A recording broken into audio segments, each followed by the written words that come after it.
ನಿಮ್ಮ favourite serials ಈಗ ಟಿವಿಗಿಂತ ಮುಂಚೆ ಸನ್ ನೆಕ್ಸ್ಟ್ ಆಪ್ ನಲ್ಲಿ ಜಾಲಿಯಾಗಿ ಎಲ್ಲರಿಗಿಂತ ಮುಂಚೆ ನೋಡಿ.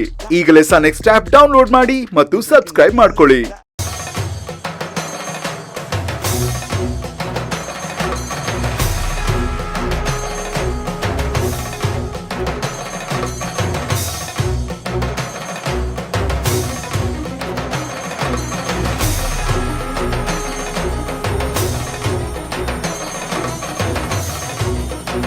ನೀವು ಅವ್ರಿಗೆ ಕಟ್ಟಿ.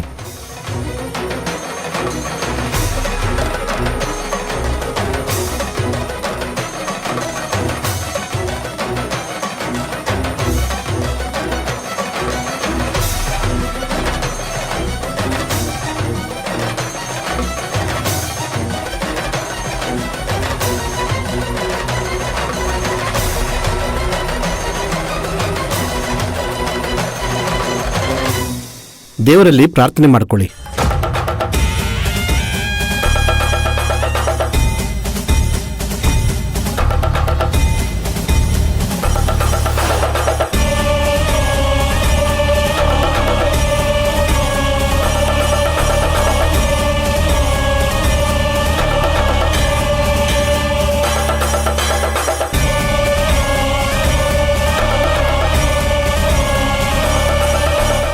ಅರ್ಶನ ಇಡಿ.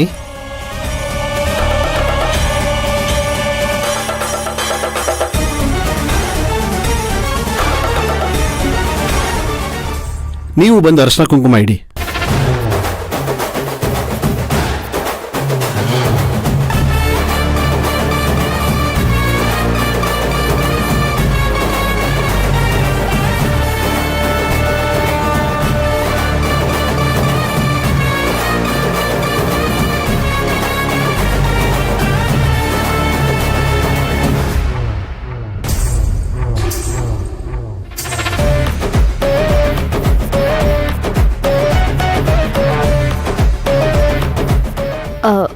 ವಿರಾಟ್, ಇದೇನಿದು?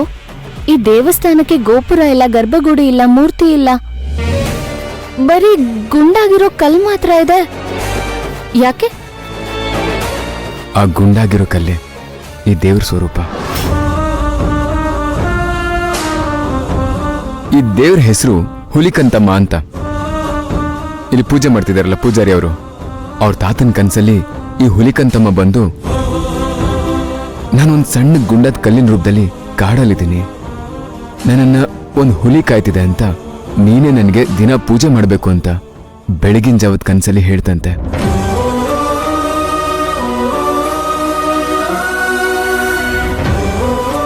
ಅವಾಗಿಂದ ಇಲ್ಲಿ ದೇವ್ರ ಪೂಜೆ ಆಗ್ತಾ ಇದೆ. ಸುತ್ತಮುತ್ತಲ ಹಳ್ಳಿ ಜನರಿಗೆ ಈ ದೇವ್ರ ಮೇಲೆ ತುಂಬಾ ಭಕ್ತಿ. ಮತ್ತೆ ಈ ಸ್ಥಳದಲ್ಲಿ ತುಂಬಾ ಪವಾಡ ನಡೆಯುತ್ತೆ. ಮತ್ತೆ ಇಲ್ಲಿನ ಜನ ಕೂಡ ನಿಮ್ಗೆ ಬೆಂಗಳೂರಲ್ಲಿ ಕೊಡೋಷ್ಟು ಮರ್ಯಾದೆ, ತಲೆ ಬಗ್ಗೆ ಮಾತಾಡಿಸ್ತಾರಲ್ವಾ? ಯಾಕೆ? ಯಾಕಂದ್ರೆ ಇಲ್ಲಿ ನಡೆಯೋ ಎಲ್ಲ ಪೂಜೆಗಳಿಗೂ ಅಮ್ಮಂದೇ ಉಸ್ತುವಾರಿ. ಮತ್ತೆ ಅಮ್ಮನ ಎಸ್ಟೇಟಲ್ಲೇ ದೇವರ ಪ್ರತಿಷ್ಠಾಪನೆ ಆಗಿರೋದು. ಹಾಗೆ ದೇವಸ್ಥಾನದ ಪೂಜೆ ಕೈಂಕರ್ಯಗಳು, ಅನ್ನದಾನ, ಬಂದ ಭಕ್ತರಿಗೆ ಬೇಕಾಗೋ ಎಲ್ಲ ಸುವ್ಯವಸ್ಥೆನೂ ಅಮ್ಮನೇ ಮಾಡೋದು. ಮತ್ತೆ ಪ್ರತಿ ವರ್ಷ ಜಾತ್ರೆಯಲ್ಲಿ ಅಮ್ಮನೆ ಮುಂದೆ ಬಂದು ತೇರ್ ಎಳಿಲಿಲ್ಲ ಅಂದ್ರೆ ಜಾತ್ರೆ ಶುರುನೇ ಆಗಲ್ಲ.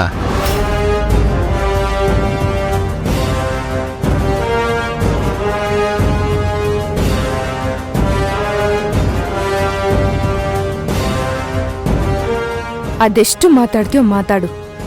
ಒಂದು ಸಲ ವೀರ್ ನನ್ನವನಾಗ್ಬಿಟ್ರೆ ನಿನಗೆ ನರಕ ಹೇಗಿರುತ್ತೆ ಅನ್ನೋದನ್ನ ತೋರಿಸ್ತೀನಿ. ಆಮೇಲೆ ನಿಮ್ಮಪ್ಪನ ಮನೆಯಲ್ಲೂ ಇರಬಾರ್ದು, ನಿನ್ನ ಗಂಡನ ಮನೆಯಲ್ಲೂ ಇರಬಾರ್ದು. ಆ ರೀತಿ ನಿನ್ನನ್ನು ಲಾಕ್ ಮಾಡಿಲ್ಲ ಅಂದ್ರೆ ನನ್ನ ಹೆಸರು ಇಶಾನಿನೇ ಅಲ್ಲ.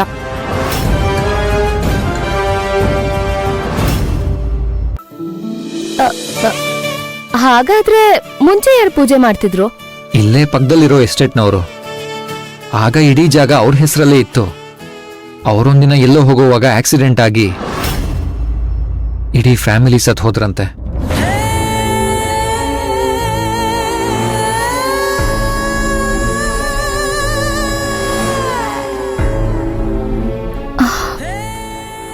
ಸತ್ತು ಹೋದ್ರ?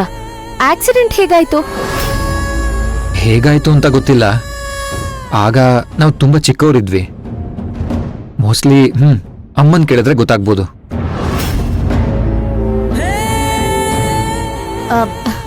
ಅಲ್ಲ ಇಷ್ಟು ದೊಡ್ಡ ಎಸ್ಟೇಟ್ ಮಾಲೀಕರು ಅಂದ್ರೆ ಅವ್ರಿಗೆ ವಾರಸ್ದಾರ್ ಯಾರೂ ಇರ್ಲಿಲ್ವಾ?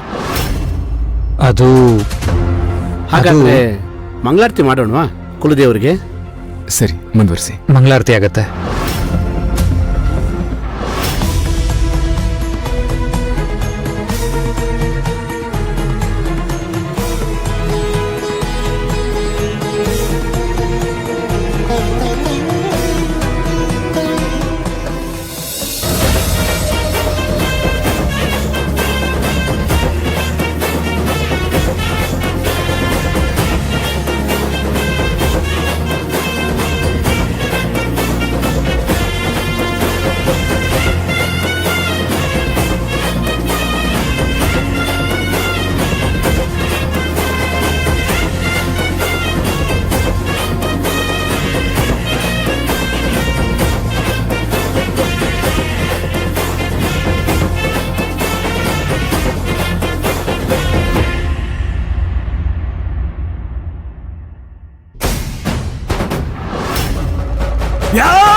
ಅಮ್ಮ ತಾಯಿ, ನಮ್ಮ ಮೇಲ್ ಕರುಣೆ ಇವತ್ತಾದ್ರೂ ಬಂತಲ್ಲ.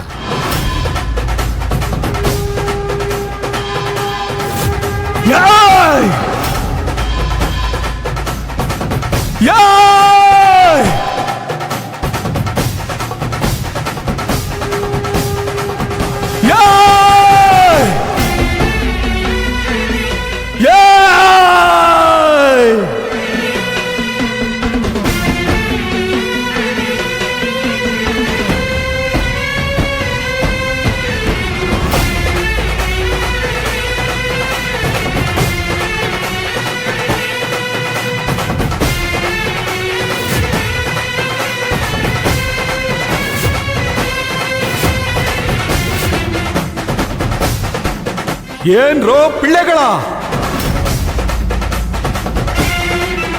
ಪರಶಿವನ ಸತಿ ಭೂಮಿಗೆ ತಾಯಾದ ಉಳ್ಕಣೋ, ನಿಮ್ ಮನೆಗ್ ಸೇರ್ಕೊಂಡು ದೀಪ ಬೆಳಗ್ತಿದ್ದಾಳೆ. ಮಗಳೇ, ಮುಂದೆ ಬಾ.